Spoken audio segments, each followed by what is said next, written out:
Medium పాత్రికేయ మిత్రులకు మా యొక్క అభివందనాలు. మేము ఈరోజు పోలీస్ స్టేషన్కు రావడానికి కారణము మా గౌడ కులస్తులను మా దందలపై చాయ్ హోటలే కానీ, టిఫిన్ సెంటర్లే కానీ, చికెన్ సెంటర్లనే కానీ, వాటర్ ట్యాంక్ డ్రింకింగ్ వాటర్ పైన కానీ, మా కులవృత్తి అనేటువంటి కళ్ళు దండం మీద కానీ ఎవ్వరు వీడిసేవారు ఎవ్వరు తాగడం లేనని లోపలనే వేసుకొని దానికి మమ్మల్ని చాలా ఇబ్బంది పెడుతున్నందున మేము ఈ రోజు వచ్చి సిఐ గారిని కలవడం జరిగింది.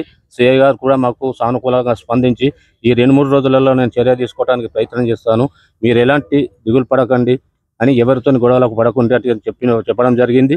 సిఐ గారికి కూడా మేము అభినందనలు తెలిపాము. మాకు అన్ని తీరులుగా సిఐ గారు ముందటుండి మాకు న్యాయం చేస్తానని హామీ ఇచ్చిండ్రు. మీ అందరికీ నా యొక్క నమస్కారం. 1, 2 నుంచి ఈ ఇష్యూ జరుగుతున్నది. 2వ తారీఖు నుంచి మాపై ఈ నిషేధం అన్నది జరుగుతున్నది కాబట్టి పిప్రి గౌడ సంఘం సభ్యులపై పిప్రి ఆర్మూర్ మండలము పిప్రి గ్రామం మేము మాకు ధర నిండుతలేదని 15 రూపాయలకు సీసా అమ్ముకున్నందుకు దాన్ని ఆసరగా తీసుకొని మా దుకాణాలపై నిషేధాన్ని విధించారు. అది ఇంకా ఇప్పుడు మాకు 2 తెలియదని 3 రూపాయలు ఎక్స్ట్రా చేసుకున్నాము. వాళ్ళు మేము చేసుకొచ్చింది ఒప్పుకోవాలని అంటే మేము ఒప్పుకోమన్నాం.